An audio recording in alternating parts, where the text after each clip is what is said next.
The sound of Yes, ripping I have silk her right silenced here. 200 people. Ensure the Carrie transfer is Whitmore stood complete frozen, immediately. I want 7 months all pregnant, assets frozen by her midnight. designer gown torn from her body, her bare back exposed to every camera in the room. God, look The at woman that behind her laughed. dress. "Everyone should see who She's Derek really pregnant. How loves," his mistress awful. announced. "I'm I carrying his baby cannot too. believe this is The real one." happening. Carrie searched for her husband, found him at the bar. He didn't move, didn't speak, didn't defend her.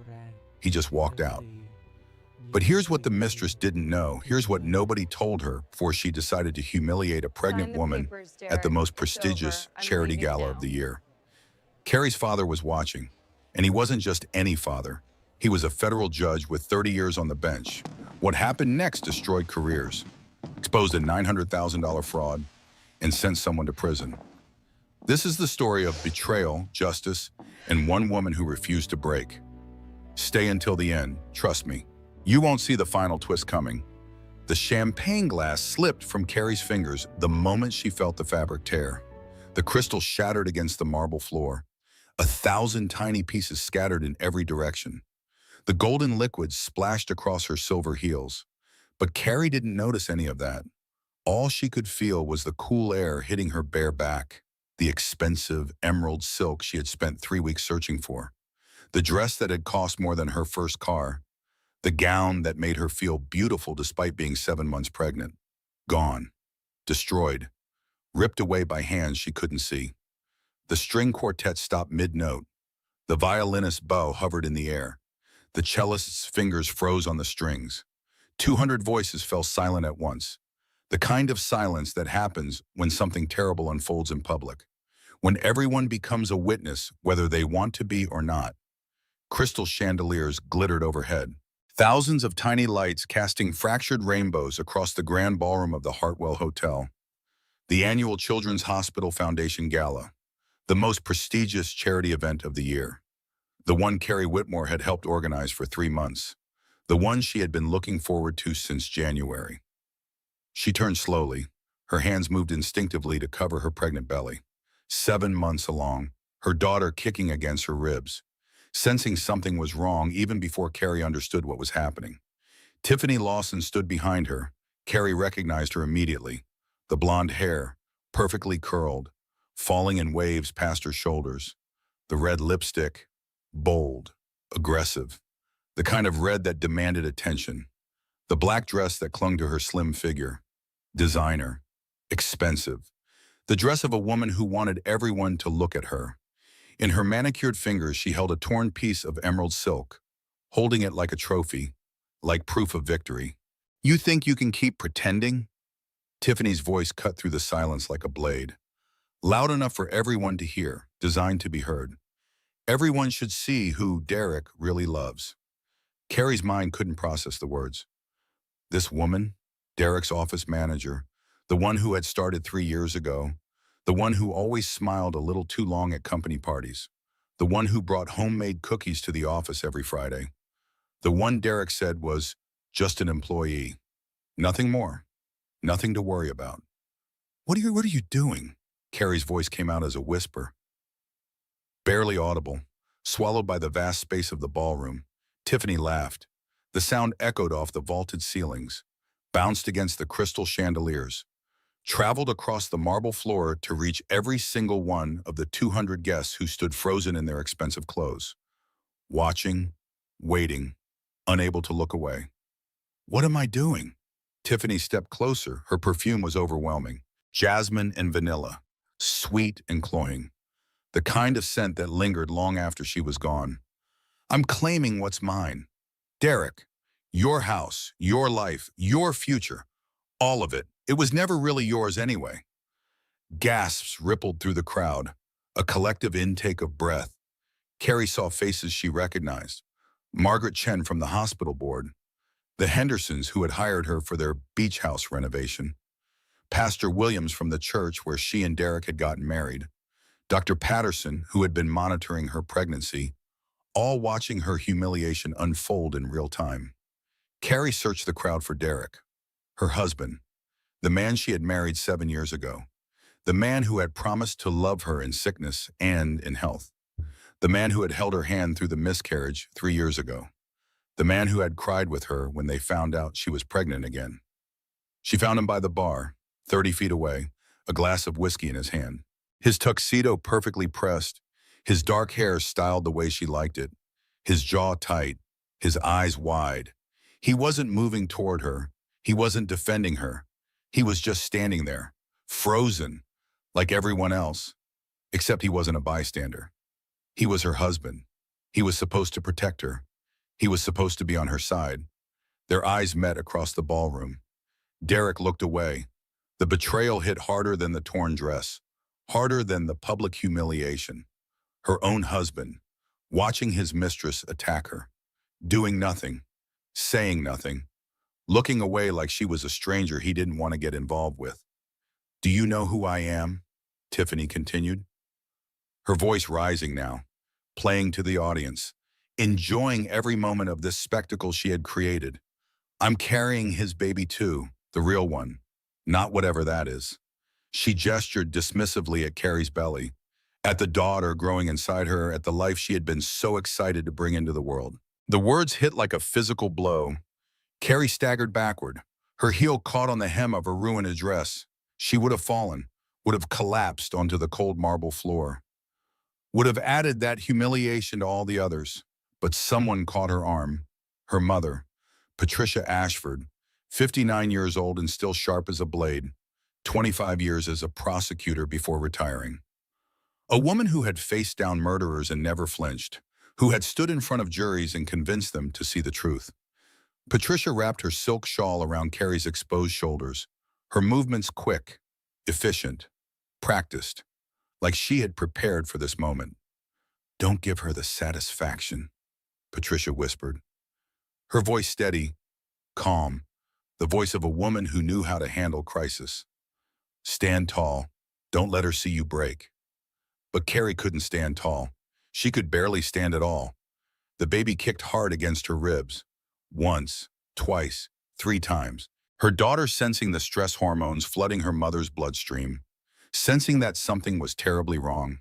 7 months pregnant, 7 years married, and her husband was standing 20 feet away, doing nothing while his mistress destroyed her in front of everyone they knew, everyone they worked with, everyone who mattered in their carefully constructed social world. "Security, now!"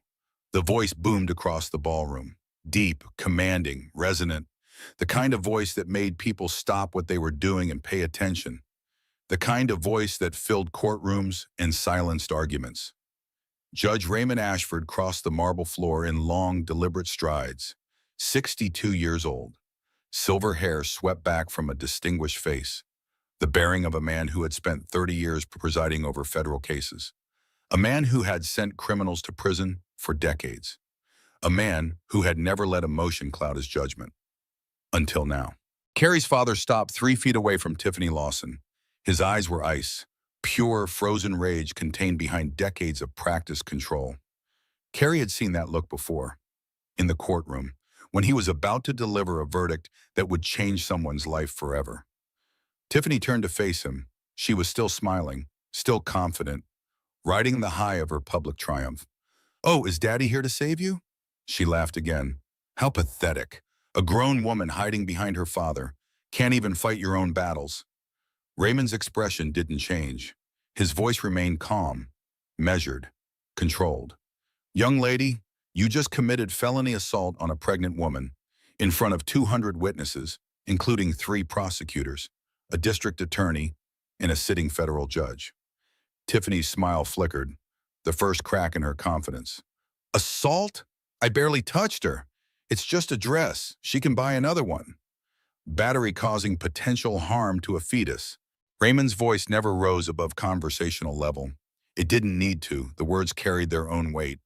Public humiliation, intentional infliction of emotional distress, criminal mischief, possible hate crime enhancement depending on how the prosecutor wants to charge it. "Hate crime?" Tiffany's voice pitched higher. "That's ridiculous. I'm not a criminal. I'm just telling the truth.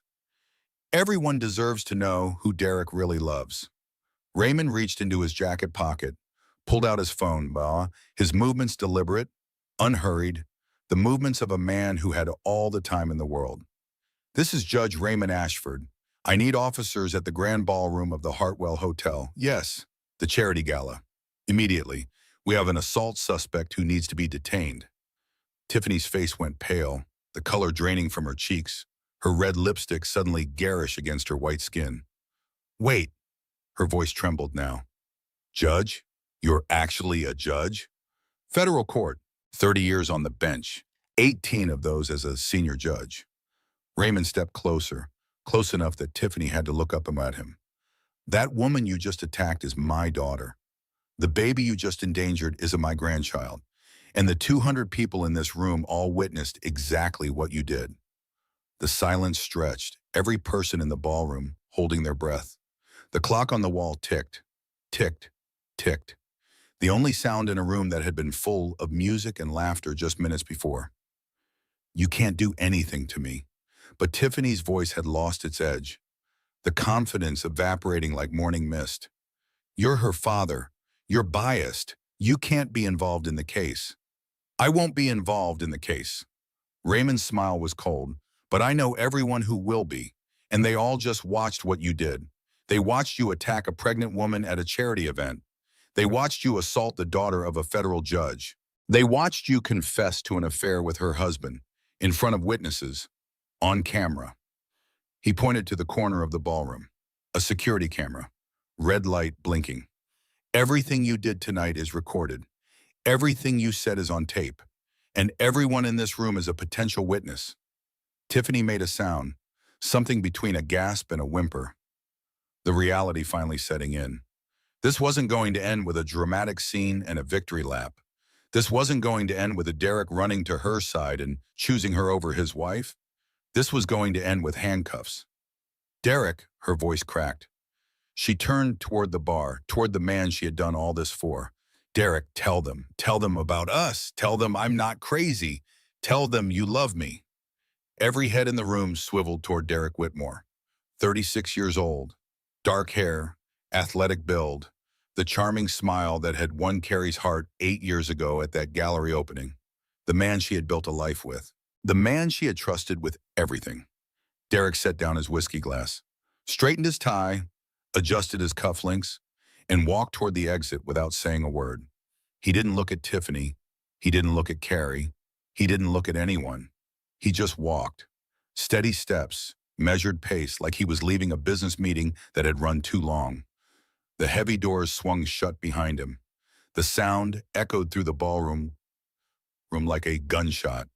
Tiffany screamed, actually screamed, a sound of pure rage and despair. "Derek, you can't just leave me here. Derek, we had a plan. You promised." But he was already gone. The doors remained closed. No one went after him.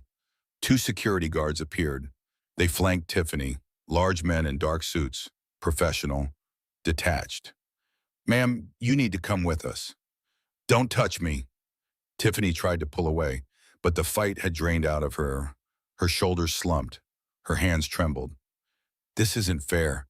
This isn't how it was supposed to go." She looked at Carrie one last time, her eyes full of something that might have been hatred, or might have been despair. "He was going to leave you," she said. "He was going to choose me. We were going to start a new life together. You weren't supposed to win." Carrie said nothing. What was there to say? They led Tiffany away, her heels clicking against the marble, her protest growing fainter as she disappeared through a side door. Carrie's hand hovered over her phone in her clutch. She wanted to call Derek, her husband, the man who had just abandoned her in the most public way possible. Her thumb found his name in her contacts. The heart emoji she had put next to it years ago. Lock, unlock, lock, unlock, lock. She couldn't press the button. Couldn't make herself reach out to the man who had just walked away without a single word. An ambulance arrived 11 minutes later, standard procedure for any incident involving a pregnant woman. The paramedics were gentle, professional. They helped Carrie onto a stretcher even though she insisted she could walk. "Just a precaution, ma'am," the younger paramedic said. A woman in her 30s with kind eyes. "We need to make sure the baby's okay. Any stress during pregnancy can cause complications." The baby, her daughter, The one she had been so excited to meet. The one she had spent months preparing for. Decorating the nursery in pale yellow. Buying tiny clothes with duck patterns. Planning a future that suddenly felt like a lie. Patricia climbed into the ambulance with her, held her hand, didn't say anything. Sometimes silence was louder than words. Raymond stayed behind. Someone had to deal with the police. Someone had to manage the chaos. Someone had to answer questions and give statements and be strong when his daughter couldn't be. As the ambulance pulled away from the hotel, Carrie stared at the ceiling. The fluorescent lights hummed overhead. The sirens wailed. Her baby kicked. Again and again. Restless, distressed. She thought about Derek's face, the way he looked away, the way he walked out without a single word. 7 years of marriage, thousands of shared meals, hundreds of whispered promises in the dark, the house they had built together, the life they had planned. None of it had been real. The champagne she had been drinking was non-alcoholic. She had been so careful throughout the pregnancy. No caffeine, no soft cheese, no sushi, no deli meat, no hot tubs, no stress. She had done everything right, and he had been planning to leave her the entire time. The hospital room smelled like antiseptic and artificial flowers. Someone had left a vase of carnations on the windowsill. Pink and white, cheerful colors that felt like mockery against the institutional gray walls and sterile white sheets. Carrie had been in this hospital before. 3 years ago, different floor, different room, same cold feeling of uncertainty and fear. That time she had left empty-handed. The baby she had been carrying for 12 weeks suddenly gone. Without warning, without explanation. Just gone. This time had to be different. This time her daughter had to survive. Dr. Susan Harper entered the room with a portable ultrasound machine. She was a woman in her early 40s, short brown hair, warm eyes behind wire-frame glasses. She had been Carrie's obstetrician since the beginning of this pregnancy. Through the anxiety, the fear, the constant worry that history would repeat itself. "Let's take a look," Dr. Harper said, her voice calm, reassuring, the voice of someone who delivered news both good and bad on a daily basis. "Try to relax if you can. Stress hormones can affect the readings." Relax, as if that were possible. Dr. Harper spread the cold gel across Carrie's belly, pressed the ultrasound wand against her skin. The machine hummed to life. The screen flickered with gray and white shadows. And then Carrie saw her. Her daughter, floating in the darkness, her tiny heart beating. A flutter of life on the monitor, 142 beats per minute, strong, steady, unaware of the chaos outside her safe, warm world. "There she is," Dr. Harper said softly, a smile crossing her face. "Heartbeat is perfect. 142 beat BPM, exactly where we want it. She's moving well. Fluid levels look good. Placenta is healthy." Carrie watched her daughter on the screen, watched her kick, watched her turn, watched her suck her thumb. "She's okay? She's perfect." Dr. Harper wiped the gel from Carrie's belly, helped her adjust her hospital gown. "You might have some elevated cortisol levels from the stress. That's normal given what happened. We'll monitor you overnight to be safe. But physically, you and the baby are both fine. Physically fine, as if that were the only kind of damage that mattered." Patricia stood by the window, her arms crossed, her jaw tight. She hadn't sat down since they arrived. Couldn't sit down. Too much energy, too much anger. 25 years as a prosecutor had taught her to channel her emotions, to stay calm in crisis, to think strategically even when she wanted to scream. But this was different. This was her daughter, her grandchild, her family. Derek didn't come. Carrie stared at the ceiling. The tiles were water-stained. Someone had tried to cover it with paint. The discoloration still showed through. He watched her do it. He didn't move. He just stood there, like I was a stranger. Patricia said nothing. What could she say? Her son-in-law had revealed himself to be exactly the kind of man she had always suspected he was. The charming facade finally cracked, the monster underneath finally visible. "I defended him," Carrie continued, her voice hollow, distant, like she was talking about someone else's life. "Every time you or Dad made a comment, Every time Megan raised her eyebrows, I defended him. I said you didn't understand him. I said he was different when we were alone. Carrie, was I always this stupid? Did everyone see it except me? You weren't stupid. Patricia finally moved, crossed the room, sat on the edge of the bed, took her daughter's hand. You were in love. Love makes us blind to things we don't want to see. It's not a flaw, it's human. I feel like I've been living in a dream, and now I'm awake, and everything is uglier than I thought. The door opened. Raymond entered with a folder under his arm. His face was composed, controlled, the judge's mask firmly in place. But Carrie could see the tension in his shoulders, the way he held himself when he was fighting to contain his anger. I've already called Bradley, he said. Bradley Winters, the family attorney. The man who had handled everything from estate planning to Patricia's retirement contracts. A man who knew how to win. We're pressing charges, all of them. Assault causing bodily harm, public humiliation, intentional infliction of emotional distress, criminal mischief, whatever else Bradley can make stick. What about Derek? Patricia asked. The question they were all thinking, the question no one wanted to answer. Raymond's jaw tightened, a muscle twitched in his cheek. That's a separate matter. For now, we focus on the criminal case against the woman. The assault is clear-cut. 200 witnesses, video evidence. She won't be able to claim self-defense or provocation. This is an easy conviction. Her name is Tiffany. Carrie's voice was flat, empty. Tiffany Lawson. She's been Derek's office manager for 3 years. She came to our anniversary parties, our holiday dinners. She brought cookies to the office every Friday. She asked about the baby. The silence that followed was heavy, thick.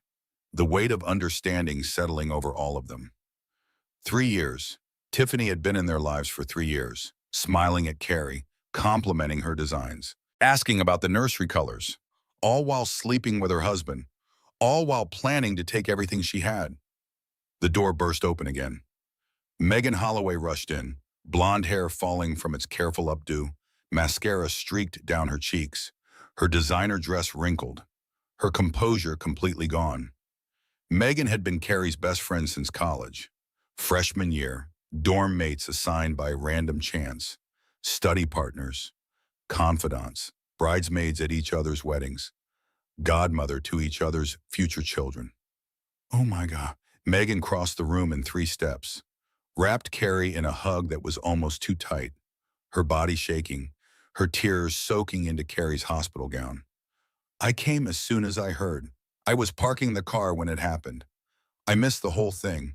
By the time I got inside, the ambulance was already there. I'm fine, Carrie's voice was muffled against Megan's shoulder. The baby's fine. You're not fine. None of this is fine. Megan pulled back.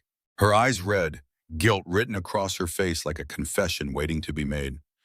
Carrie, I have to tell you something. I should have told you months ago, years ago. I'm so sorry. Carrie felt her stomach drop.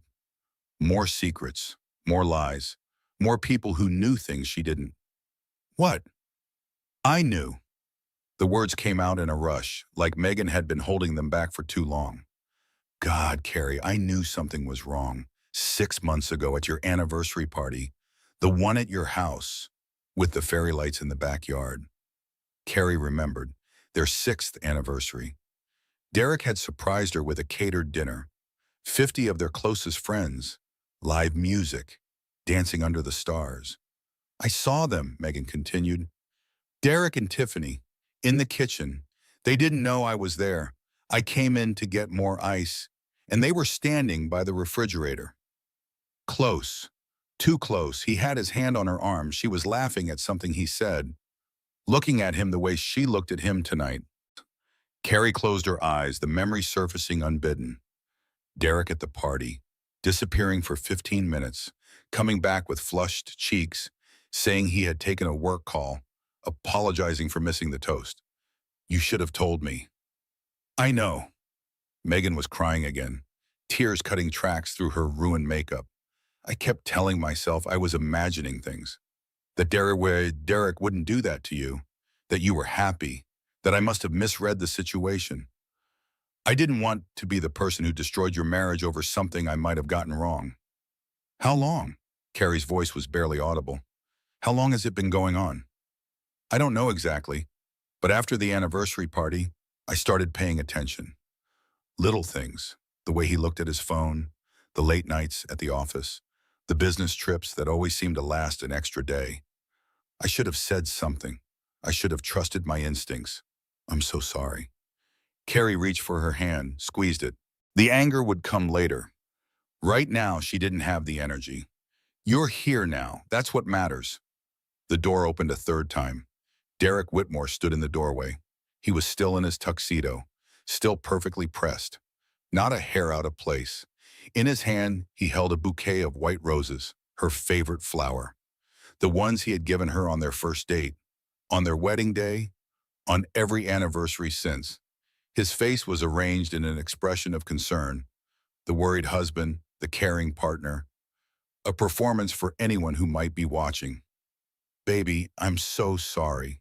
He stepped into the room, his voice pitched perfectly, apologetic, sincere, the voice of a man who had done nothing wrong. I came as fast as I could. Traffic was terrible. Construction on Fifth Street. Are you okay? Is the baby okay? Carrie stared at him. This man she had married. This man she had built a life with.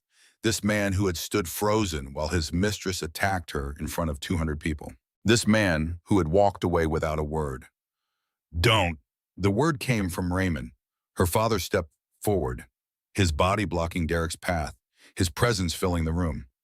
You don't speak to her. You don't look at her. You don't come anywhere near her. Get out of this hospital before I forget that I'm an officer of the court. Derek's mask slipped, just for a moment, a flash of something ugly beneath the charming surface. Annoyance. Contempt. The face of a man who wasn't used to being told no. Raymond, this is between me and my wife. It's a private matter. I understand you're upset, but your wife? Patricia's voice was ice, pure, frozen fury. The woman you just let your mistress assault at a charity gala? The mother of your child? The woman you abandoned in front of everyone you know? That wife? It's not what it looks like. Derek spread his hands, the gesture of a reasonable man dealing with unreasonable people. Tiffany is unstable. She's been obsessed with me for months. I've been trying to distance myself from her, to end things professionally. This is her acting out, her revenge for being rejected. Lies. Every word was a lie. Carrie could see it now, the way his eyes shifted slightly to the left, the way his voice pitched just a fraction higher, the way his fingers twitched against the flower stems, the tell she had been too trusting to notice before. Get out. His words came from somewhere deep inside Carrie, somewhere she didn't know existed, a core of steel hidden beneath years of accommodation and compromise. Get out and don't come back. Derek's face hardened, the mask falling away completely now. Carrie, be reasonable. We need to talk about this, as a family, as adults. You can't make decisions in this state. You're emotional, hormonal. You need time to calm down and think clearly. I have never been more clear in my life. She sat up straighter, despite the hospital gown, despite the IV in her arm, despite everything. I see you now, for the first time. I see exactly who you are. You're overreacting. This is exactly what I'm talking about. You always do this. You always blow things out of proportion. Remember the miscarriage, how you fell apart, how I had to take care of everything while you couldn't get out of bed? The cruelty of it stole her breath, using her grief as a weapon, eating her darkest moments against her. The man she had trusted with her vulnerability, turning it into ammunition. Patricia stood, her voice quiet, deadly. Derek, if you're not gone in 30 seconds, I will personally call security. Then I will file a restraining order first thing tomorrow morning. Then I will contact every professional organization you belong to and every client you've ever had, and I will tell them exactly what kind of man you are. Derek looked at Carrie, his eyes searching for something. Weakness, maybe. The old version of her who would have forgiven anything, who would have believed his excuses, who would have blamed herself for driving him away. That woman was gone. You'll regret this, Derek said quietly. When you calm down, you'll realize you're making a mistake. and I might not be willing to take you back." He turned and walked out. The flowers dropped on the floor. White petals scattered across the linoleum, beautiful and broken. No one picked them up. Megan sat on the edge of the bed, took Carrie's hand. "What do you need? Anything, name it." Carrie stared at the door Derek had just walked through, the door that separated her past from her future, the door that marked the end of everything she thought she knew. "I'm not crazy."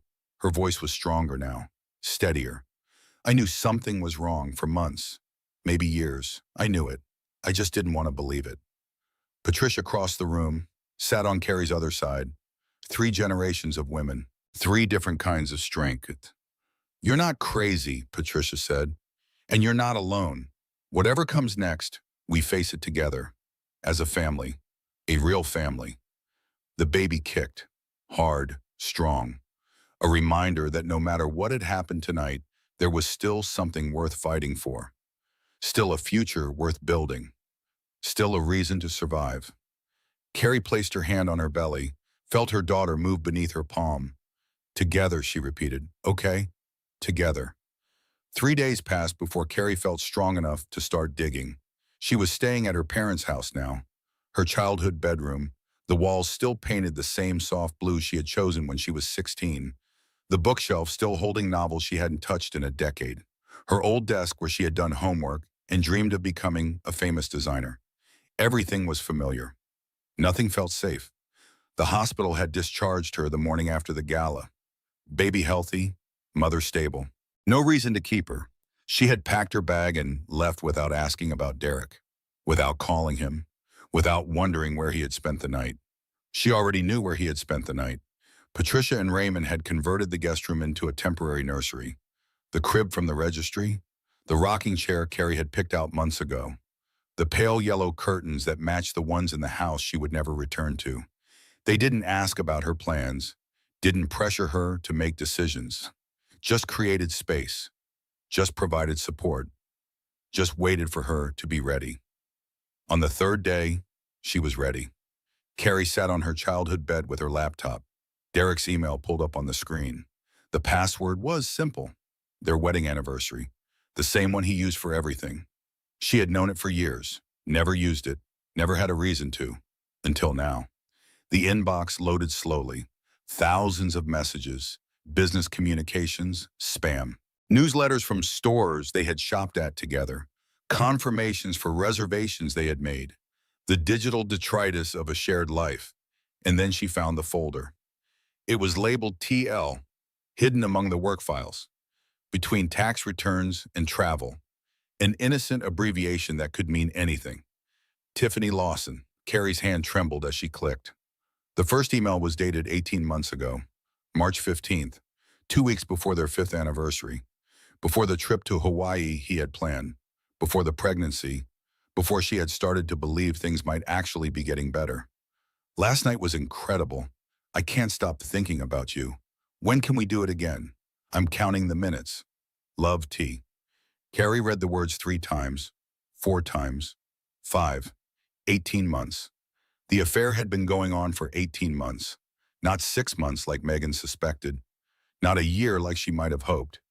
18 months, 540 days, 12,960 hours. She kept scrolling, email after email, hundreds of them.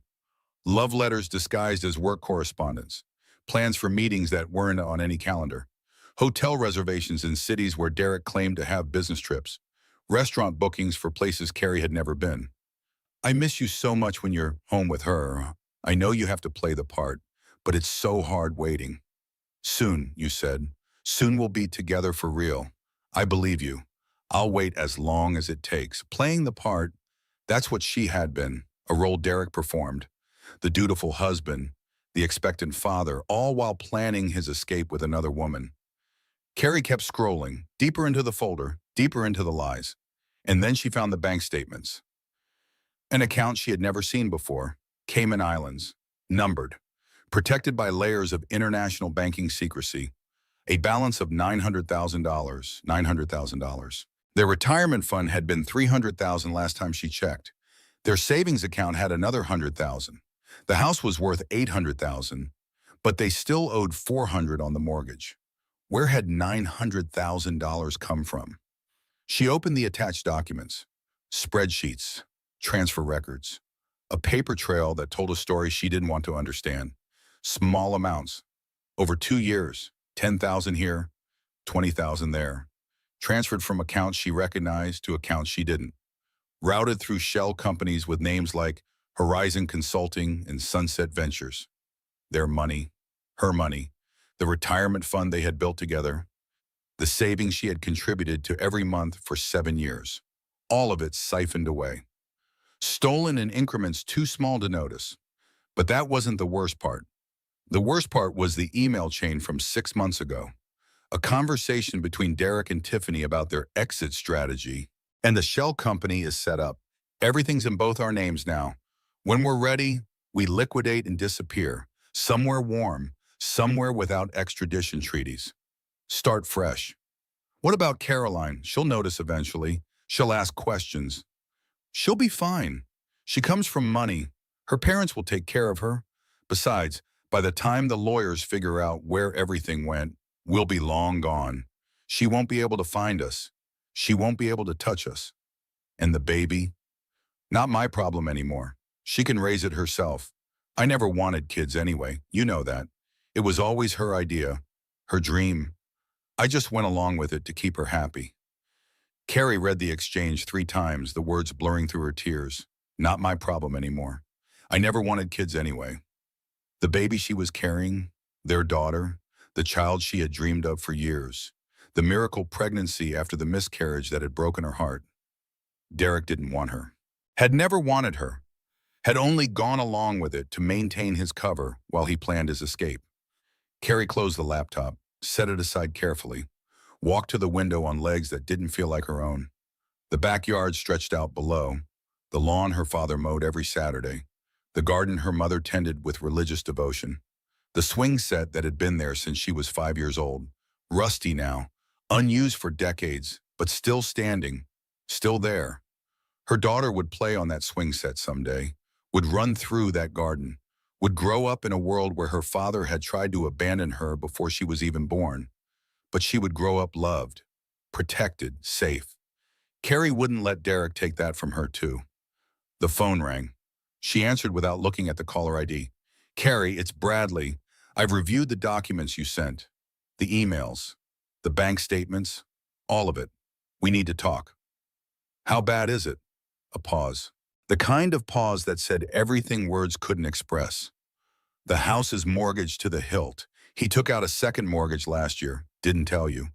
The retirement accounts have been systematically drained for 2 years.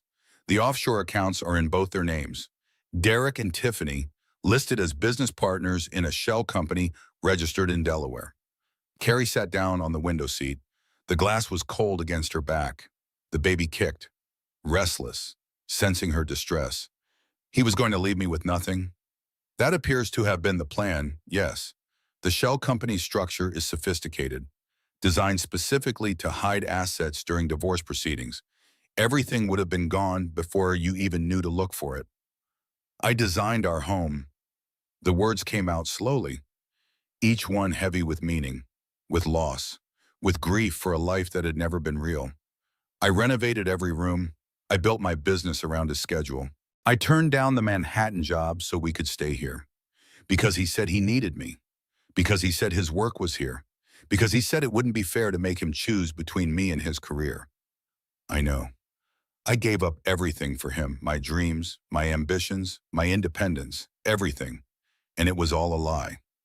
I know. Bradley's voice was gentle. The voice of a man who had seen this before, who had helped other women put their lives back together after similar betrayals. But we have options now. The fraud is well documented. The emails establish intent. Combined with the assault charges against Tiffany, we can build a strong case. Criminal fraud, wire fraud, conspiracy to defraud a spouse. He won't walk away clean, I promise you that. What about my daughter? What about custody? Given the circumstances, you'll have an extremely strong case for primary custody, possibly sole custody, if we can establish financial abandonment and conspiracy. The emails where he says the baby isn't his problem anymore, that's evidence of his intent to abandon his parental responsibilities. No family court judge will look favorably on that. Carrie closed her eyes, drew a deep breath, let it out slowly. Do it. All of it. Every charge, every legal option. I want him to face consequences for what he did. Are you sure? This will be public, difficult, lengthy. It could take years to fully resolve. I'm sure he tried to destroy me. He tried to steal my future and my daughter's future. I won't let him get away with it. She hung up, set the phone aside, walked to her childhood closet, opened the door, sat down on the floor where she used to hide during thunderstorms. The space was smaller than she remembered. Her pregnant belly pressed against her knees. The baby shifted, uncomfortable with the confined space. But Carrie needed this, needed the darkness, needed the small, safe place where nothing could hurt her. She counted the floorboards.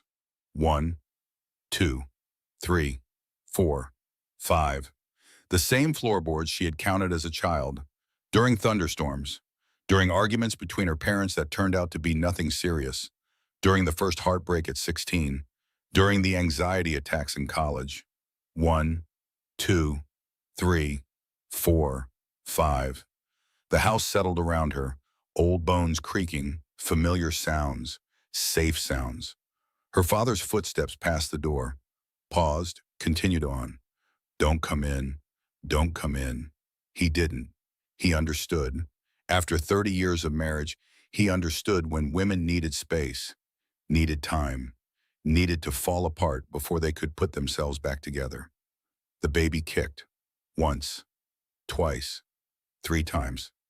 I know, Carrie whispered into the darkness. I know, we'll figure it out. I don't know how yet, but we'll figure it out. Together. You and me. She pulled out her phone, opened the Photos app, scrolled to her wedding album. There he was, Derek, smiling at the camera, his arm around her waist, looking at her like she was the only woman in the world. The happiest day of her life. The day she thought all her dreams had come true. She had called that smile charming, romantic, proof that she had found her person, her forever. Now she recognized it for what it really was. The same smile he used on clients, on investors, on anyone he wanted something from. The smile of a con man who had found his mark. She deleted the photos, one by one, every image, every memory, every lie. It took 20 minutes, her finger hovering over each one before pressing delete. When she was done, her thumb found Derek's contact, the heart emoji she had put next to his name 7 years ago. She deleted that too. The story broke on a Tuesday morning. Carrie woke to the sound of her phone buzzing, then buzzing again, then buzzing continuously, a stream of notifications that wouldn't stop. She grabbed it, squinted at the screen, dozens of texts, hundreds of emails. Social media mentions she had stopped counting after the first 50. Socialite attacks pregnant wife at charity gala. Video goes viral. The headline was everywhere, local news, national news, entertainment sites, gossip blogs. Everyone had picked up the story. Everyone was talking about it. Someone had uploaded the video, the whole thing. From the moment Tiffany grabbed the dress to the moment security led her away. The sound quality was perfect. Every word captured. Every gasp from the crowd audible. 2 million views in 24 hours. 5 million by the end of the day. Carrie watched it once. Saw herself from a stranger's perspective. The shock on her face. The torn dress. Her bare back exposed. The way she staggered. The way her hands went to her belly. She looked small, fragile, broken. She never watched it again. The comments were endless. Thousands of them. Millions eventually. Most were supportive. That poor woman. I hope she gets justice. The mistress deserves to rot in jail. Her husband is trash. Someone start a GoFundMe. But some were cruel. There were always cruel ones. People who couldn't resist kicking someone when they were down. She obviously drove him away. Look at her. She let herself go during the pregnancy.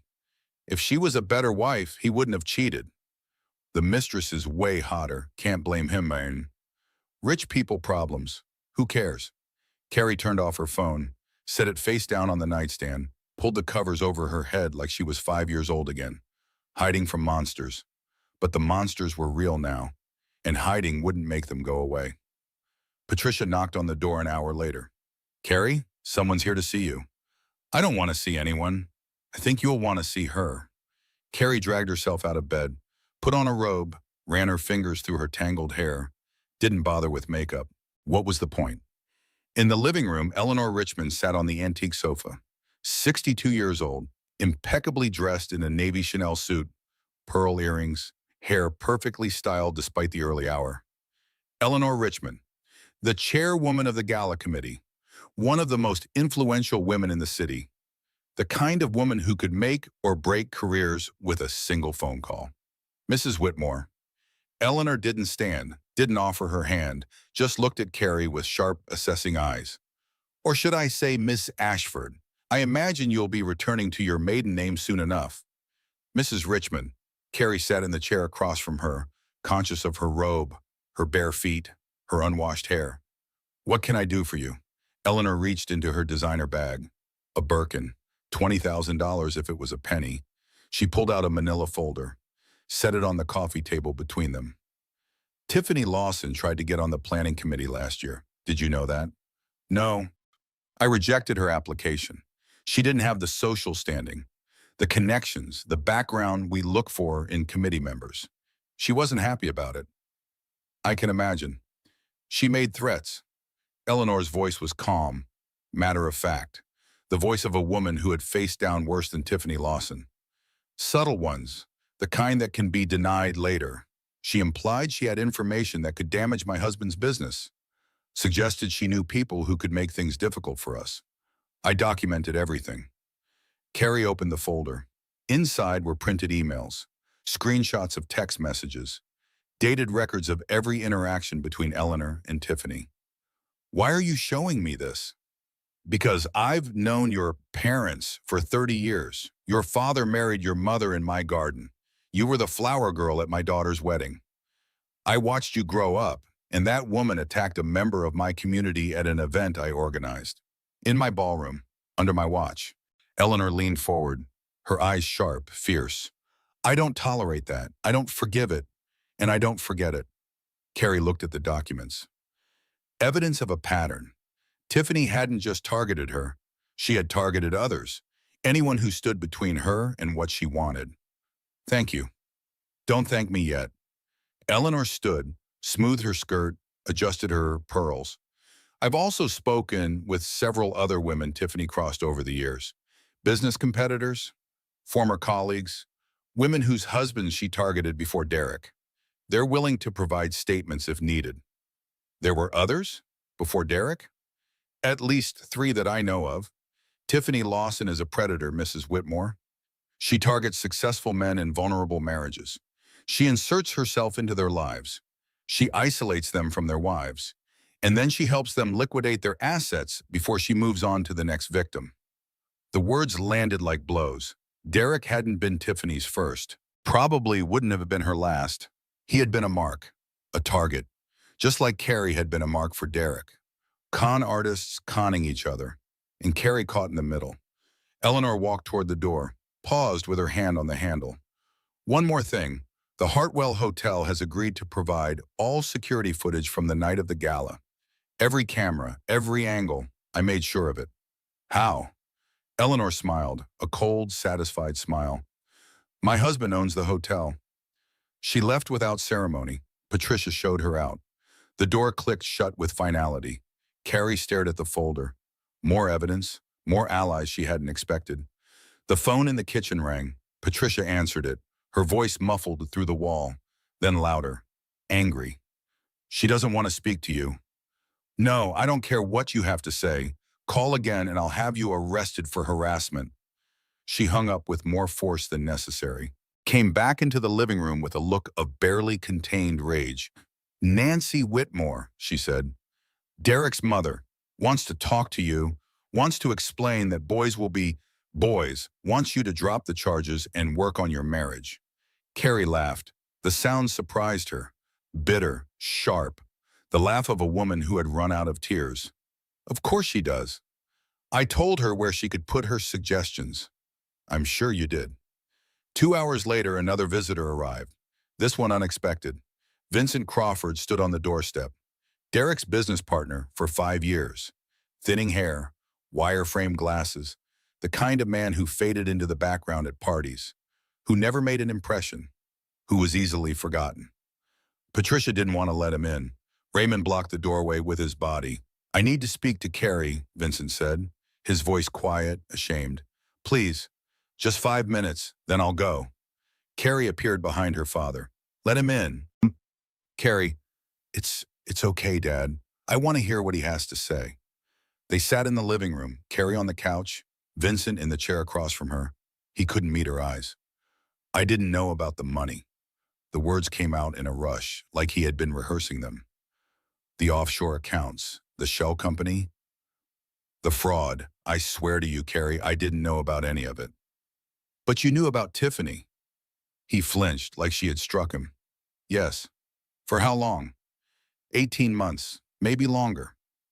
He finally looked at her, his eyes red, exhausted. I saw them at a conference in Chicago. They didn't know I was in the lobby. They came out of the elevator together.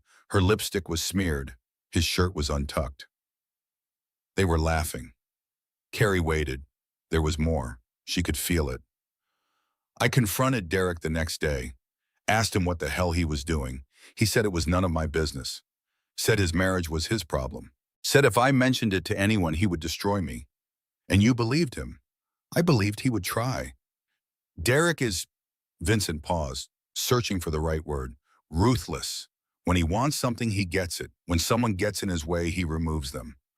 I've seen him do it to competitors, to vendors, to employees who asked too many questions. So you stayed quiet. You watched him betray me for 18 months. You came to our parties. You smiled at me. You said nothing. I told myself it wasn't my place. His voice cracked, the shame breaking through. Derek was my partner, my friend, or I thought he was. I didn't want to get involved. I thought maybe it would burn out on its own. I thought maybe you knew and had made peace with it. I made excuses. While he stole from me, while he planned to abandon me, while he destroyed everything I had. I was wrong. Vincent stood, reached into his jacket, pulled out a flash drive, set it on the coffee table. This is everything I have. Meeting schedules, hotel reservations charged to business accounts, text messages Derek forwarded to me as jokes. I didn't realize what he was doing at the time. I thought it was just guy talk, bragging, but I saved it. I saved all of it. Carrie picked up the flash drive, turned it over in her hand. Such a small thing, holding so much damage. Why are you giving me this? Because I saw the video. I saw what happened at the Gala, and I realized that my silence made me complicit. He walked toward the door, paused with his hand on the frame. It's not enough. Nothing I do will be enough to make up for what I didn't do, but it's everything I have. He left. The door closed behind him. Carrie looked at the flash drive, then at the folder from Eleanor, the evidence piling up, the truth emerging from the shadows. Derek thought he had been so careful, so clever, so protected. He had underestimated everyone, the women he had wronged, the friends he had betrayed, the family he had tried to destroy, and most of all, he had underestimated Carrie. She walked to her father's office, plugged the flash drive into his computer. Started reading. I deserve better than silence from people who knew. The thought crystallized in her mind. Clear, sharp, true. She had deserved better. From Derek, from Vincent, from everyone who had watched and said nothing, from everyone who had suspected and stayed quiet. And now, finally, they were starting to pay their debts. The counterattack came 2 weeks later.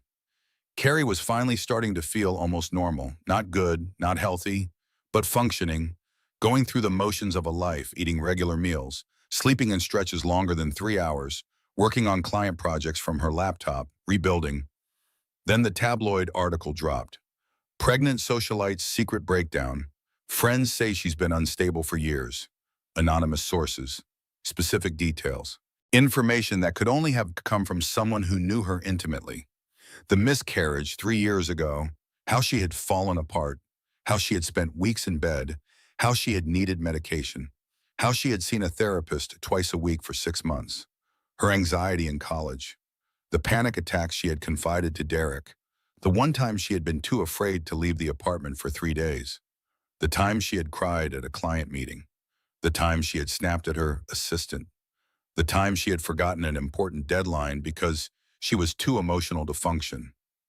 All of it laid bare, twisted, weaponized. Close friends say Caroline Whitmore has struggled with mental health issues for years. Some wonder if her attack at the gala was actually provoked by her own unstable behavior. Carrie read the article 3 times, each word a blade slicing through the careful walls she had built around herself. He was using her grief against her vulnerability. The darkest moments she had trusted him with, the secrets she had shared in the safety of their marriage, everything she had given him in love, he was using as a weapon. The comments on social media shifted. Some people believed it. Something always seemed off about her story. If she's really that unstable, who knows what she did to provoke the mistress? Mental illness runs in families. Hope she doesn't pass it on to the baby. Her husband probably left because she was too crazy to deal with. Carrie closed the laptop, set it aside, walked to the bathroom, locked the door, turned on the shower, and screamed. The water drowned out the sound. The tiles absorbed her rage. The steam surrounded her like a cocoon. She screamed until her throat was raw, until she couldn't scream anymore, until there was nothing left but silence and the sound of running water. Then she turned off the shower, dried her face, unlocked the door, went back to the living room where her mother was waiting. "I saw the article," Patricia said quietly. Everyone saw the article. "It's lies, twisted half-truths designed to make you look unstable. Anyone who knows you knows better." "But not everyone knows me." Carrie sat on the couch, her body heavy, exhausted. "That's the point. He's not trying to convince our friends. He's trying to convince strangers. The public, the jury pool, anyone who might someday sit in judgment of him." The phone rang, an unknown number. Carrie almost didn't answer. "Ms. Ashford, this is Jessica Monroe. We worked together at Sterling Design in Manhattan about 10 years ago." Sterling Design, her first real job after college. The place where she had learned her craft. The place she had left when she moved here to be with Derek. "Jessica, I remember you. How did you get my number?" "I still have it from the old days. Listen, I'm calling because someone contacted me today." A reporter. "Asking about your time at Sterling? Asking if you had any incidents or breakdowns?" Carrie's blood went cold. "What did you tell them?" "Nothing. I told them to go to hell and hung up." But Carrie, they knew things, specific things, about the Anderson account, about why you left New York. The Anderson account, a difficult client, a project that had gone sideways through no fault of her own, politics and backstabbing, and a woman who got blamed because she was young and female and easy to sacrifice. She had resigned rather than let them fire her, had told everyone it was her choice to leave, had never spoken about the truth of what happened. "Someone's feeding them information," Carrie said. "Someone who knows your history, who was there, who knows the details." Derek. It had to be Derek. He had been her boyfriend back then. New relationship, full of promise. She had told him everything, every failure, every humiliation, every professional wound. He had comforted her, held her while she cried, promised her she was talented and brilliant, and the job didn't deserve her. And now he was turning it all into ammunition. "Thank you for warning me," Carrie said, "and thank you for not talking to them." "Of course. Whatever you need, I'm here. We all are. The Sterling girls stick together." She hung up, sat in the silence of her parents' living room, the weight of it pressing down. More calls came in that week. Friends from college who had been contacted. Former colleagues who had been asked about her mental state. Even her old therapist, who refused to talk to anyone but warned her that someone had tried. Derek was methodical, thorough. He was building a narrative. The crazy wife, the unstable woman, the person who couldn't be trusted, who probably provoked the attack, who probably deserved everything she got. Megan found her in the garden that evening, sitting on the old stone bench, staring at the roses her mother had planted decades ago. I saw the article, Megan said, and the follow-up, and the social media posts. He's really going for it, isn't he? He's fighting for his life. Carrie's voice was hollow. The criminal case, the civil case, the financial investigation. He knows if I win, he loses everything. So he's trying to destroy me first. He's telling people you're crazy, using the miscarriage, using your therapy. Megan sat beside her, close enough to touch but not touching. The things you told him in confidence, the things you trusted him with. The worst parts of me, Carrie's voice broke. I gave him my darkness, my pain, my secrets, and now he's using them to destroy me. You're not crazy, Carrie. Sometimes I feel crazy. Sometimes I wonder if he's right, if I drove him away, if I was too needy, too emotional, too much. Stop. Megan's voice was sharp, fierce. That's him in your head. That's his voice, not yours. You are the strongest person I know. You built a business from nothing. You survived a miscarriage that would have broken anyone. You're carrying a baby while your entire world falls apart. That's not weakness. That's strength. Carrie looked at her friend, her eyes burning with tears she refused to let fall. I trusted him with everything, every vulnerable moment, every fear, every insecurity, and he wrote it all down, saved it, waited for the perfect moment to use it against me. He's a monster. He's my husband, was my husband. 7 years. I slept next to that monster for 7 years, and I never knew.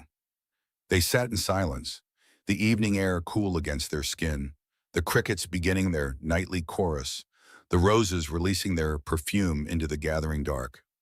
What are you going to do? Megan asked finally. Carrie thought about the question, really thought about it. I'm going to keep going, keep fighting, keep building my case. He wants me to break. He wants me to give up. He wants me to crawl back to him and beg for mercy. Once she stood, placed her hand on her belly, felt her daughter kick. I'm not going to break, not for him, not for anyone. I'm going to survive this, and then I'm going to make him pay for every single lie he told. The sun set behind the trees. The garden went dark. The stars began to emerge. Carrie stayed outside until long after Megan had gone home, until her mother called her in for dinner, until the cold drove her indoors. But something had shifted. Something had hardened. The woman who walked back into that house was not the same woman who had sat on the bench an hour before. She was someone new, someone stronger, someone who would not be destroyed. The preliminary hearing was scheduled for a Thursday morning in early September. Carrie was 8 months pregnant now, her belly enormous, her back constantly aching. Her feet swollen to the point where only one pair of shoes still fit. Sleep came in fragments. 2 hours here, 3 hours there. Never enough. But she was there. She was always there. The courthouse was a sprawling stone building downtown, built in the 1920s, imposing columns, wide marble steps, the scales of justice carved above the entrance. Carrie had never been inside before, had never had reason to be. Her father worked in the federal building across the street. Different jurisdiction, different world. Today, she entered as a victim, as a witness, as the pregnant woman whose husband's mistress had attacked her in front of 200 people. The steps were crowded with cameras, reporters shouting questions, photographers jostling for position. The Gala video had made this a national story. Everyone wanted a piece of it. Patricia held one arm, Raymond held the other. They moved through the chaos like a battering ram, focused, determined, ignoring the questions, ignoring the cameras, ignoring everything except the doors ahead. Ms. Whitmore, how do you respond to allegations that you're mentally unstable? Ms. Ashford, is it true you provoked the attack? Caroline, do you fit a message for Tiffany Lawson? Carrie said nothing, just walked, one foot in front of the other, chin up, eyes forward. Inside, the courthouse smelled like old paper and floor polish. The marble floors echoed with footsteps. The ceiling soared 3 stories high. They found the courtroom on the 2nd floor. Room 2B, a modest space by courthouse standards. Wooden benches, fluorescent lights, the state flag hanging beside the American flag. Carrie sat in the front row, behind the prosecutor's table, her parents on either side. The room filled slowly, reporters in the back, curious onlookers who wanted to see the drama in person. A few faces Carrie recognized from the gala, witnesses who had been subpoenaed. And then Tiffany arrived. She came through the side door, flanked by her lawyer and two bailiffs, wearing white. A demure dress with a high neckline and long sleeves. Her blonde hair pulled back in a simple ponytail. Her makeup minimal. She looked innocent, victimized. The opposite of the woman who had stood in the ballroom in her red lipstick and designer black dress, holding torn silk like a trophy. She was crying, dabbing at her eyes with a tissue, clinging to her lawyer's arm, playing the victim for the cameras and the public and anyone who might believe her story over Carrie's. And standing beside her, hand on her shoulder, offering comfort. Derek.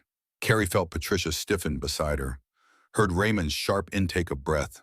Derek Whitmore had come to support his mistress at the hearing for the woman who had attacked his pregnant wife, in full view of everyone. He brought her? Patricia's voice was barely controlled fury. He actually came here to support her? Carrie didn't answer. She was staring at her husband, this man she had married, this man she had loved, this man who had promised to protect her. He looked good, rested, comfortable, like a man who had finally shed a burden he never wanted to carry. Their eyes met across the courtroom. Derek smiled, a small, satisfied smile, the smile of a man who thought he was winning. Carrie felt something shift inside her, something cold and hard settling into place. He's performing, she said quietly, for the cameras, for the public, for the narrative he's building. Let him. The judge entered, Judge Martha Bennett, a woman in her early 60s, gray hair cut short, sharp eyes behind wire-frame glasses. Known for being fair, impartial, by the book. Not a friend of Raymond's, not a colleague of Patricia's, assigned randomly, exactly as it should be. Court is now in session, the bailiff announced. The matter of People versus Tiffany Lawson. Preliminary hearing to determine if sufficient evidence exists to proceed to trial.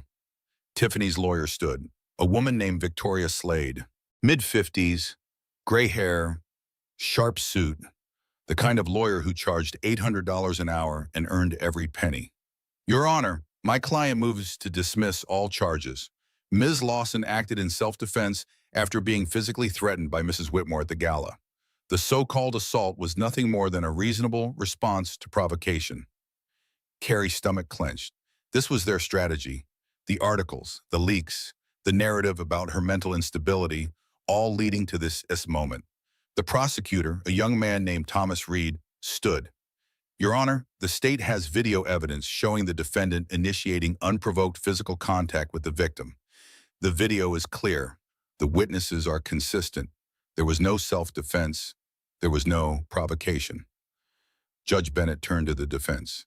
Ms. Slade, your client is claiming self-defense against a 7 months pregnant woman. Do you have any evidence that Mrs. Whitmore threatened or attacked your client first? We have evidence that Mrs. Whitmore has a history of emotional instability, that she has experienced episodes of irrational behavior, Do you have evidence that she threatened your client at the gala? A pause. Not direct evidence, Your Honor, but the court is not interested in speculation about the victim's mental health. The court is interested in facts. Do you have video evidence of Mrs. Whitmore attacking your client first? No, Your Honor. Do you have witness testimony that Mrs. Whitmore attacked your client first? No, Your Honor, but then your motion to dismiss is denied. The words hung in the air. Carrie felt some of the tension ease from her shoulders, but Tiffany's lawyer wasn't finished. Your Honor, there is one additional matter. My client is pregnant, recently confirmed. She is carrying Mr. Derek Whitmore's child. She is in a fragile state. The stress of a trial could endanger her pregnancy. We request that the court consider this when making decisions about bail and scheduling. The courtroom erupted. Whispers, gasps, the shuffle of reporters reaching for their phones. Pregnant. Tiffany was pregnant, or claiming to be. Carrie looked at Derek. He was smiling again. That satisfied smile, like this was all going according to plan. 2 babies, both his, one with his wife, one with his mistress. The thought made her want to vomit. Judge Bennett banged her gavel. Order! I will have order in this court. The room fell silent. The court notes the defense's claim regarding the defendant's pregnancy. However, the defendant is charged with assault on another pregnant woman. The irony is not lost on this court. She shuffled papers. The defendant's motion to dismiss is denied. Sufficient evidence exists to proceed to trial. Trial date is set for October 15th. The defendant is released on current bail with the condition that she have no contact with the victim or her family. Violation of this condition will result in immediate incarceration. Tiffany's face contorted, the mask of innocence cracking. This is a setup, she shouted. Her father arranged this. He's a judge. He controls the courts. The whole system is corrupt. She's the one who should be on trial. She's the crazy one. Judge Bennett's gavel cracked. Ms. Lawson, one more outburst and you will be held in contempt. This court will not tolerate disruptions. Your attorney can explain proper courtroom behavior to you. Victoria Slade grabbed Tiffany's arm, whispered something in her ear. Tiffany went silent, but her eyes burned with fury. She looked at Carrie. Pure hatred. Carrie looked back. Calm, steady, unmoved. I won this round, and I'm going to win the war. The hearing ended. People filed out. Derek left with Tiffany, his arm around her shoulders. Playing the supportive partner, Carrie walked out through the side entrance, avoiding the cameras, the questions, the chaos. In the car on the way home, she stared out the window, the city passing by, buildings and trees and people going about their lives. You did well, Patricia said. You held it together. Did I? You didn't react when he walked in, didn't react when she claimed to be pregnant, didn't give them anything they could use. I felt like screaming. But you didn't. That's what matters. That night, Carrie filled the bathtub, climbed in fully clothed, the water warm around her, her dress floating like a ghost.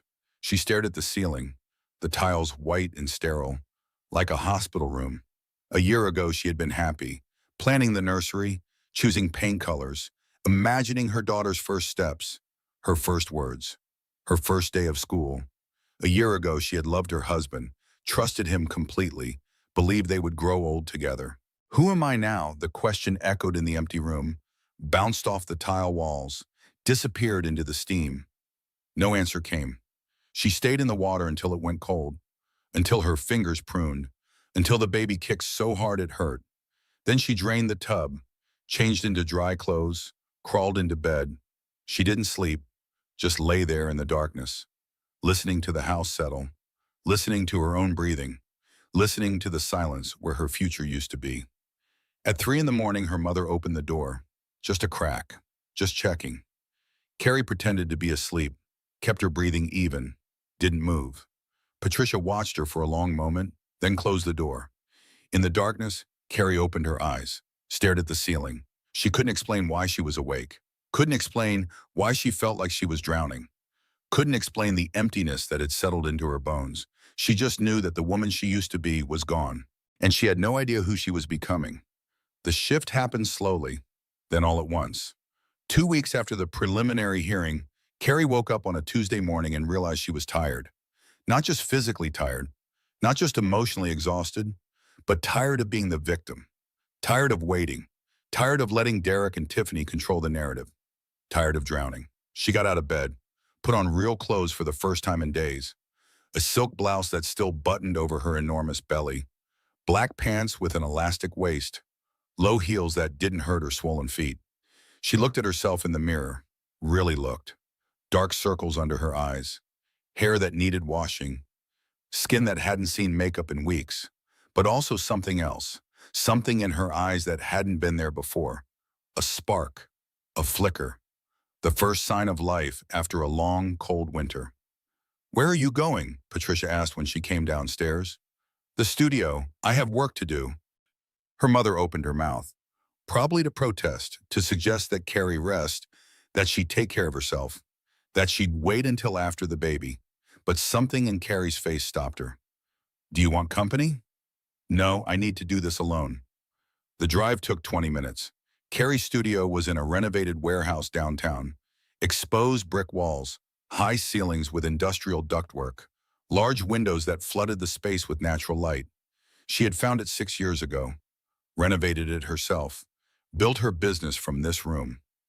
Rebecca was already there, her assistant, 26 years old, eager, talented, loyal.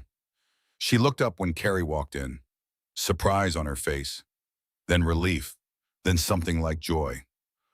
"I didn't know if you'd come back," she said. "Neither did I."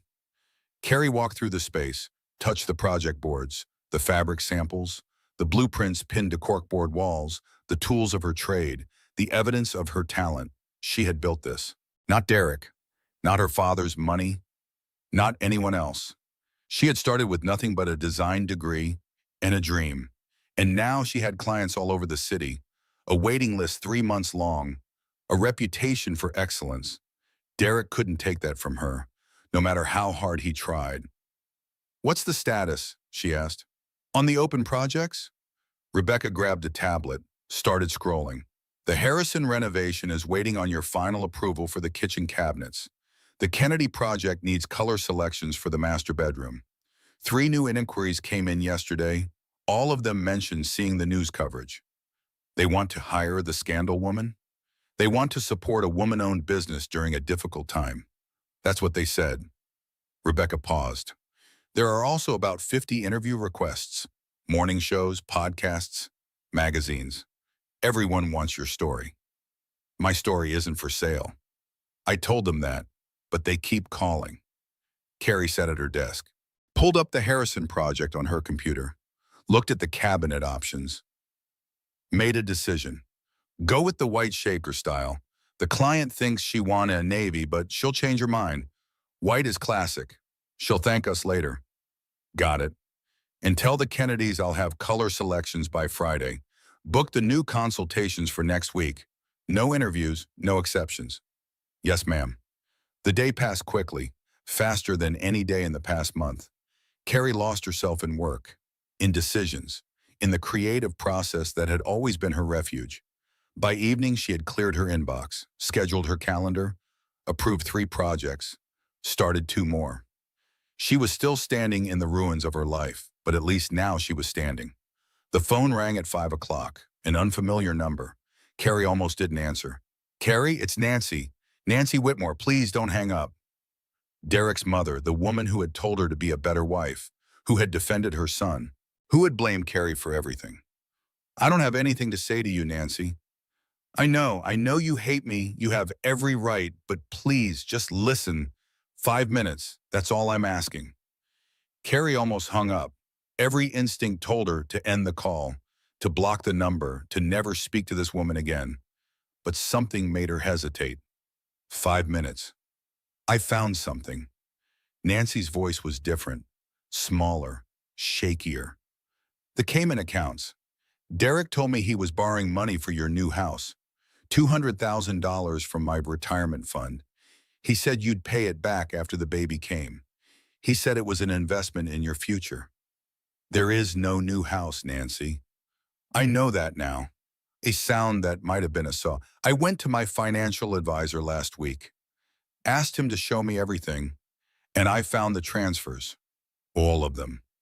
My money went to an account in the Caymans, an account with Derek's name, and that woman's name, not yours, never yours." Carrie closed her eyes. Another's victim. Another person Derek had used and discarded. He stole from his own mother. "Yes," Nancy's voice cracked. "He looked me in the eye. My son, my baby boy. He looked me in the eye and lied about where my money was going, my retirement, my security, everything I saved for 30 years. Gone." "I'm sorry, Nancy, I truly am. But what do you want from me?" "Nothing. I don't want anything from you. I'm not calling to apologize for what I said before. That's between me and God. I'm calling because I've hired my own lawyer, and I'm willing to testify." The words hung in the air. Derek's mother, willing to testify against her own son. "You'd do that? Turn on your own child?" "He stopped being my child the day I saw those bank statements. I don't know who Derek is anymore. Maybe I never knew. But I won't protect him. Not after what he did. To you. To me. To that baby you're carrying." A long pause. the weight of the moment settling. Thank you, Nancy. Don't thank me. Just make sure he pays. Make sure he faces consequences. Make sure my granddaughter knows that the women in her family don't tolerate men like Derek Whitmore. She hung up. Carrie stared at the phone for a long moment. Derek had been so careful, so calculating. He had played everyone, his wife, his mistress, his mother, his business partner, everyone who trusted him. But he had made one fatal mistake. He had underestimated them all. The next morning, Carrie met with Bradley. The case had grown. Financial fraud, wire fraud, conspiracy to defraud a spouse. The evidence was overwhelming. Federal prosecutors are interested, Bradley said. The offshore accounts triggered automatic reporting requirements. Derek never filed the proper disclosures. That's a federal crime, separate from everything else. What kind of sentence? If convicted, 5 to 10 years, possibly more if they can prove intent to evade taxes. Carrie thought about Derek in a prison cell. Orange jumpsuit, concrete walls, no charm, no escape. What about Tiffany? She's cooperating with Derek's lawyers, trying to shift blame, claiming she was manipulated, that she didn't know about the fraud, that Derek promised her things and she believed him. Was she manipulated? Maybe, probably. Derek is good at that, but she signed the shell company documents. She had access to the accounts. She was a willing participant in the conspiracy, even if she didn't understand the full scope. Carrie nodded. What do you need from me? Nothing, just keep doing what you're doing. Build your case, document everything. Let us handle the legal strategy. And what about custody? What about my daughter? Given the fraud, the abandonment, the statements in the emails about not wanting the baby, you have an extremely strong case for sole custody. Derek might get supervised visitation. If he's lucky, if he's not in prison.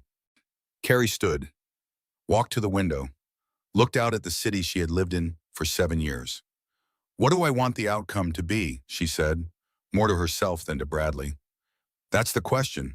What do you want, son? She thought about it, really thought about it. I want my daughter to know that her mother didn't accept being destroyed. I want to rebuild something true, something real, something that belongs to me.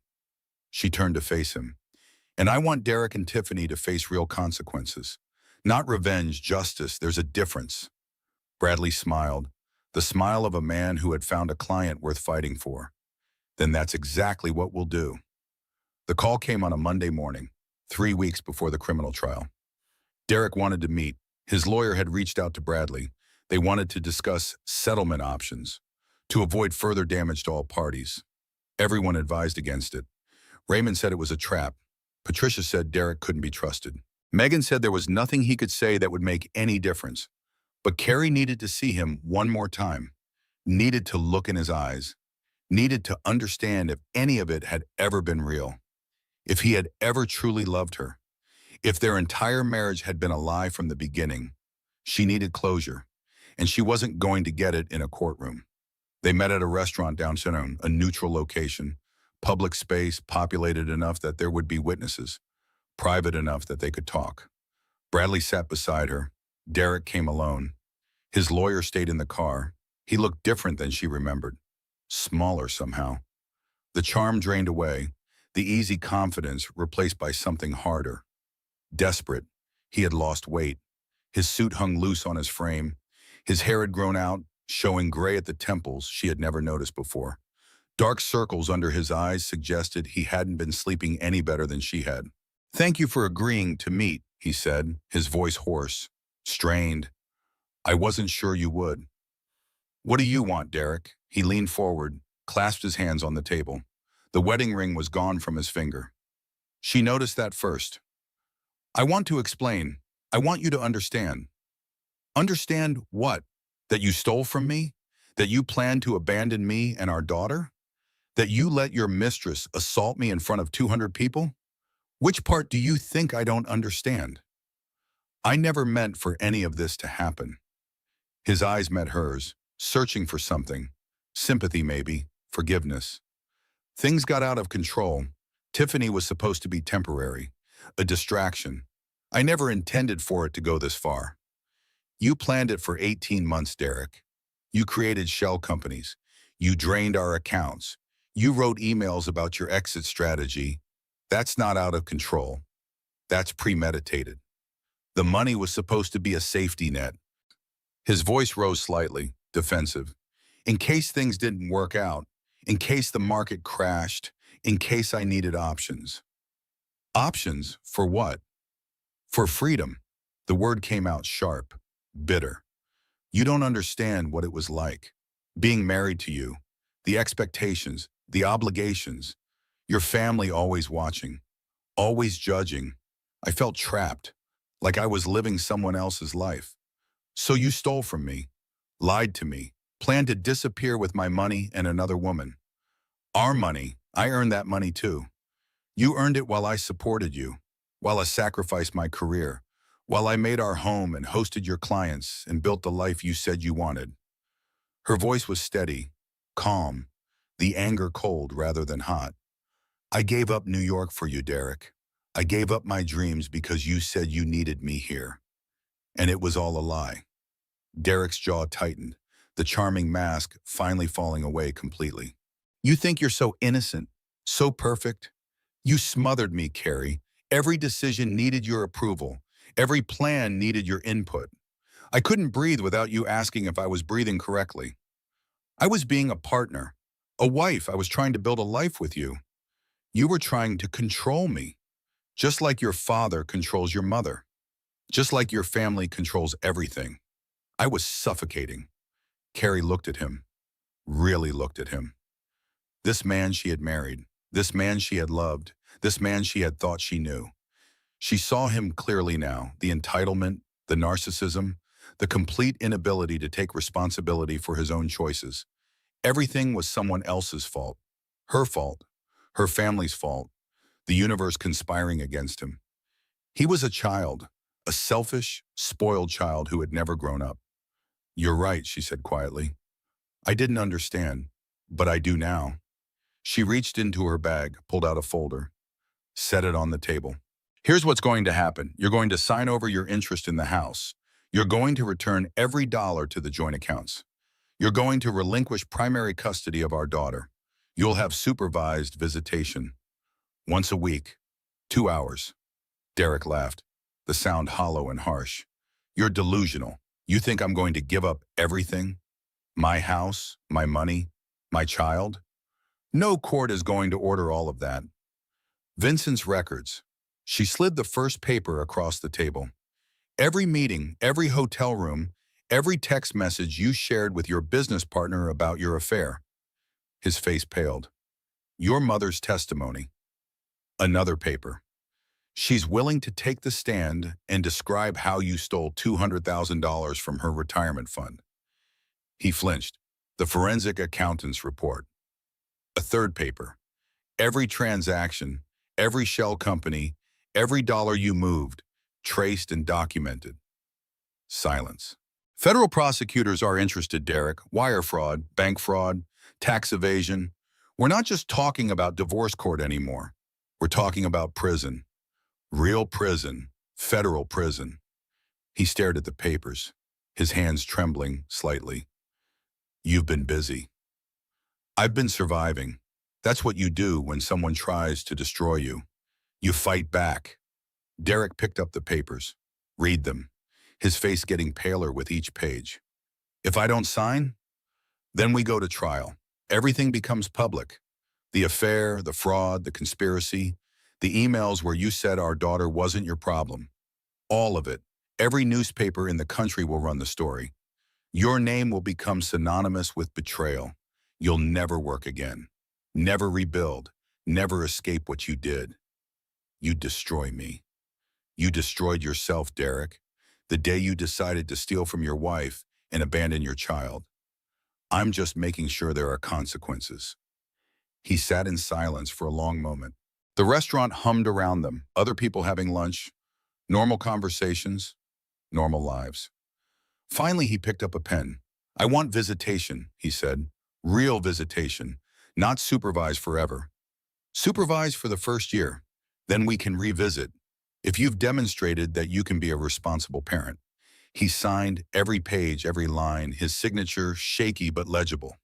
When he was done, Carrie collected the documents, put them back in the folder. "One more thing," she said. "Don't come to the birth. Don't call the hospital. Don't try to see her until I say it's time. I'll contact you when I'm ready for you to meet your daughter. She's my daughter, too." "She's my daughter. You gave up any right to claim her when you wrote those emails, when you planned to disappear, when you decided she wasn't your problem." Carrie stood. "Now you can be part of her life on my terms, or not at all. Your choice." She walked toward the door, didn't look back. In the parking lot, she sat in her car for a long time. Not crying, not celebrating, just breathing. The weight she had carried for months was lifting. Not gone, but lighter, manageable. She had done it. She had faced him. She had won. And for the first time since the gala, she felt something that might have been hope. The trial began on a Wednesday morning in late October. 2 weeks before Carrie's due date. She was enormous now. The baby dropping lower every day, her body preparing for what was coming. Braxton Hicks contractions that woke her at night. A constant pressure that made every position uncomfortable. But she was there, every day, in the front row, watching justice unfold. The prosecutor was good. Thomas Reed, young but skilled. He presented the case methodically, piece by piece. The video from the gala, the witness statements, the medical records showing Carrie's elevated stress hormones and the risk to her pregnancy. 200 people had watched Tiffany Lawson grab a pregnant woman's dress and tear it off her back. There was no ambiguity, no room for reasonable doubt. Tiffany's defense tried everything. First, they claimed self-defense, said Carrie had threatened her, said she had been afraid for her safety. The video showed otherwise. Carrie standing calmly by the auction table, Tiffany approaching from behind. No words exchanged, no provocation. Then they claimed temporary insanity, hormonal imbalance from pregnancy, a moment of passion she couldn't control. The prosecutor pointed out that Tiffany had attended the gala uninvited, had positioned herself near Carrie, had waited for the perfect moment when Derek was away. The attack was premeditated, planned, deliberate. Finally, they tried sympathy. Tiffany was pregnant, vulnerable. She had been manipulated by Derek Whitmore. She was a victim too. The prosecution called witness after witness. Eleanor Richmond described Tiffany's threats. Former colleagues described her pattern of targeting married men. The other women she had destroyed before she found Derek. Pattern of behavior, predatory conduct. A woman who used her sexuality as a weapon and destroyed anyone who got in her way. The jury deliberated for 2 hours and 43 minutes. Carrie sat in the hallway during the wait, her mother on one side, her father on the other, Megan pacing back and forth, Bradley checking his phone every 30 seconds. "What if they don't convict?" Megan asked for the 10th time. "They will." Raymond's voice was certain, calm, the confidence of 30 years on the bench. "The evidence is overwhelming. The defense had nothing." "But juries are unpredictable. Remember they will convict." The door opened. The bailiff called them back. The courtroom was packed, every seat filled. Reporters in the back with their notebooks and phones. Spectators who had lined up at dawn for a chance to witness the verdict. Tiffany stood beside her lawyer, her face pale, her hands shaking. All the confidence gone now, all the bravado stripped away. She looked small, scared, almost pitiful. Almost. The jury foreman stood, an older man with gray hair and kind eyes. He held a piece of paper in his weathered hands. "On the charge of assault in the 2nd degree, how does the jury find?" "We, the jury, find the defendant guilty."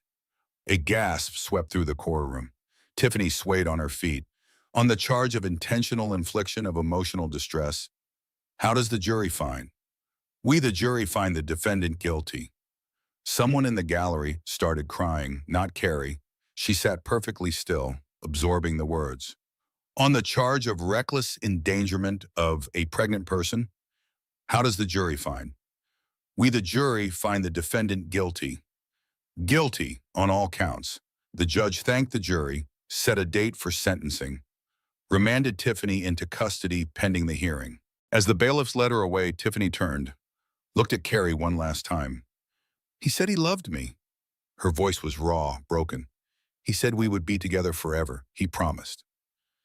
Carrie met her gaze, steady, unflinching. He lied to you too.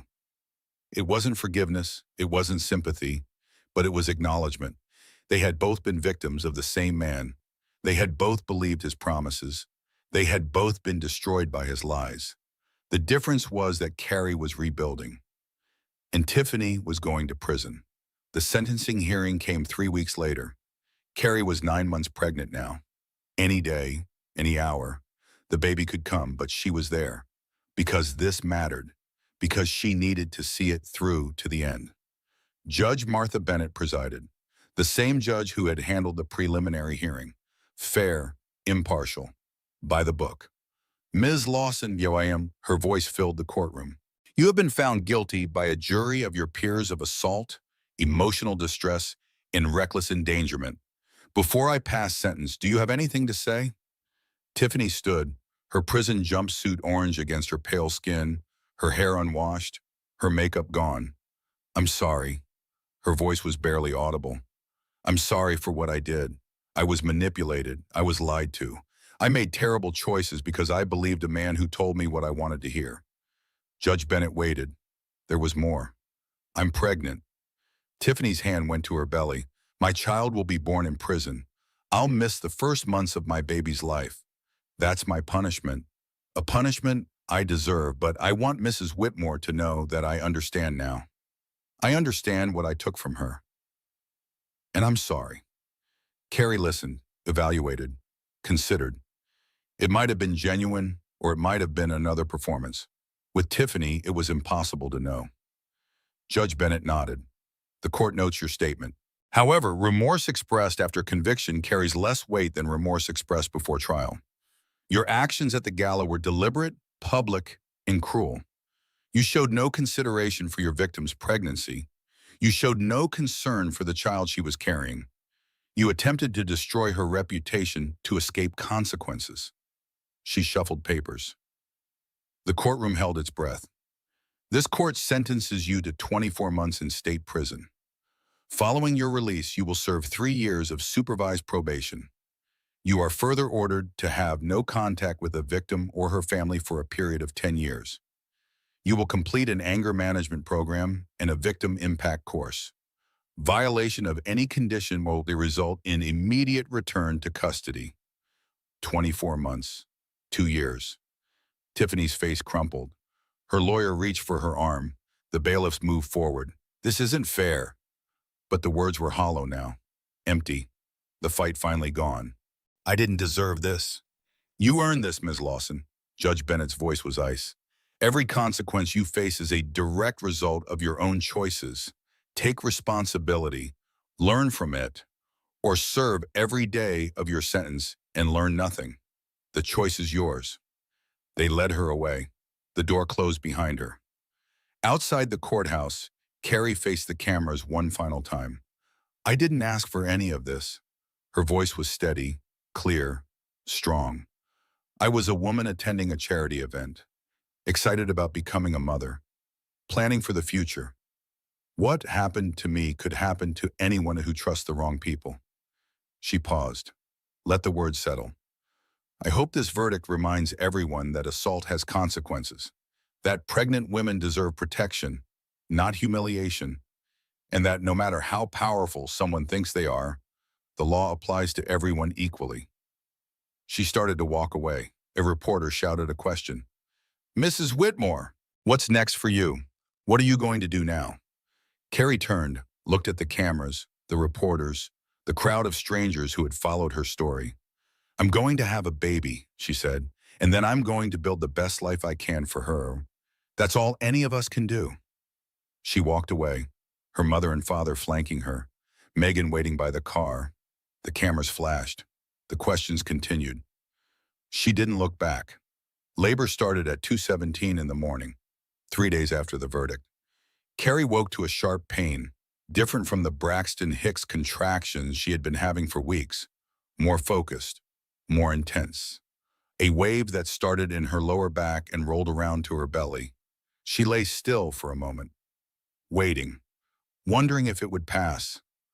Another wave, Stronger this time, unmistakable. She reached for her phone, called her mother. Patricia answered on the first ring. "It's time," Carrie said. "We're on our way." The hospital was 15 minutes from her parents' house. But at 2 in the morning with empty streets, they made it in 10. Dr. Susan Harper met them at the entrance. Calm, professional, exactly the kind of presence Carrie needed. "Let's see how far along you are," she said. 4 centimeters, active labor, no turning back now. They settled Carrie into a delivery room. Monitors on her belly, IV in her arm, the steady beep of her daughter's heartbeat filling the room. The contractions came faster, closer together, each one stronger than the last. Patricia stayed by her side, held her hand through every peak, wiped her forehead with a cool cloth, whispered encouragement when words were all she had to give. "You're doing amazing. You're so strong. She's almost here." Megan arrived around 6. Coffee for Patricia, ice chips for Carrie, a stuffed elephant with a pink bow for the baby. "I'm not missing this," she said, "not for anything in the world." Raymond waited in the hallway, pacing, making phone calls to cancel his schedule, texting updates to relatives who lived too far away to be there in person. The hours blurred together, pain and pressure, and moments of terrifying intensity. Carrie had planned for natural childbirth, had taken the classes, practiced the breathing, visualized her happy place. None of it prepared her for this. At noon, Dr. Harper checked again. 8 centimeters. "You're doing great. Not much longer now." Not much longer. Hours that felt like days, days that felt like years. At 2:45, the pressure changed, different, deeper. The urge to push overwhelming. "She's ready."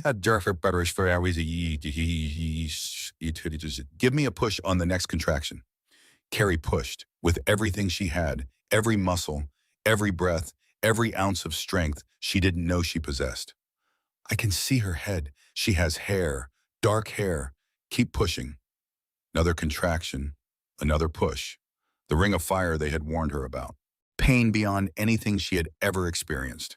And then, a cry, high and thin and absolutely perfect. "She's here." Dr. Harper's voice was thick with emotion. Even after hundreds of deliveries, the miracle never got old. "She's beautiful." They placed the baby on Carrie's chest, warm and wet and wriggling, tiny fingers grasping at air, eyes squeezed shut against the bright lights, a rosebud mouth searching for comfort. 8 pounds, 4 ounces, 21 inches long. Perfect in every possible way. Carrie looked at her daughter, this person she had grown inside her body, this life she had protected through everything, through betrayal, through humiliation, through fear and anger and despair. Her daughter was here, safe, alive, hers. "Hi, baby," she whispered. "I've been waiting so long to meet you." The baby opened her eyes, gray, like Carrie's, like her grandmother's, looking up at her mother with complete trust, complete love. "What's her name?" the nurse asked. Carrie had considered dozens of options, traditional names, modern names, names with meaning, names with history, but looking at her daughter's face, only one felt right. "Hope. Her name is Hope." Patricia burst into tears, happy tears, the kind of tears that come when something beautiful happens after something terrible, when light finally breaks through the darkness. "That's perfect," she whispered. "Absolutely perfect." The first days were a blur. Feedings every 2 hours, diaper changes at 3 in the morning, sleep in fragments that never felt like enough. Carrie had moved into her new apartment the week before the birth. 1 bedroom, a tiny nursery, a kitchen barely big enough for one person. But it was hers. Every square foot, every imperfect corner. Patricia came by every day with casseroles and advice and arms that were always ready to hold the baby so Carrie could shower. Raymond brought toys Hope was months away from playing with and sat in the rocking chair making faces at his granddaughter. Megan appeared with bottles of champagne Carrie couldn't drink while nursing and gossip from their old circles that Carrie didn't care about anymore. 3 weeks after the birth, the doorbell rang unexpectedly. Carrie opened it to find Nancy Whitmore on her doorstep, holding a gift bag, looking older than she had just months before. The lawsuit and the scandal and the loss of her son had taken their toll. "I wanted to meet her," Nancy said. "If that's okay, I know I have no right to ask, after everything, after what I said, but she's my granddaughter, and I hoped. She trailed off, uncertain, vulnerable in a way Carrie had never seen her. You testified against your son. Yes. He might go to prison because of your testimony. Yes, Nancy's voice cracked. He should go to prison for what he did to you, to me, to everyone who trusted him. I raised a monster, Carrie. I don't know how. I don't know when it happened. But I did, and I can't protect him anymore. Carrie looked at this woman, her former mother-in-law, the woman who had blamed her for Derek's betrayal, who had told her to be a better wife. She saw her differently now, a mother who had lost her child, not to death, but to something worse, to the darkness inside him, to the man he had chosen to become. She's your granddaughter, Carrie said finally. That doesn't change. Nancy's face crumpled, relief and grief and gratitude mixing together. Thank you. Carrie stepped back, opened the door wider. Would you like to meet her? 6 months passed, then 9, then a year. Derek was convicted on federal charges. Wire fraud, bank fraud, tax evasion. 7 years in federal prison. He would miss Hope's entire childhood, her first steps, her first words, her first day of school. Carrie felt nothing when she heard the verdict. No joy, no satisfaction, just the quiet knowledge that consequences had finally come. Tiffany served 18 months, was released early for good behavior, moved to another state, started over somewhere no one knew her name. Her baby was born in prison, a boy. She lost custody within a year. Carrie didn't follow what happened after that, didn't want to know. That chapter was closed. Her business tripled in the year after the gala. Every magazine wanted to feature her. Every talk show wanted to interview her. The woman who survived. The woman who rebuilt. The woman who refused to be destroyed. She accepted some interviews, declined others, told her story on her own terms, used the platform to advocate for victims of financial abuse, for pregnant women who faced violence, for anyone who had been betrayed by someone they trusted. On Hope's first birthday, Carrie threw a small party, just family, just the people who mattered. Her parents came. Megan brought a cake she had baked herself. Nancy arrived with a gift-wrapped box containing the baby blanket she had started making years ago before everything fell apart.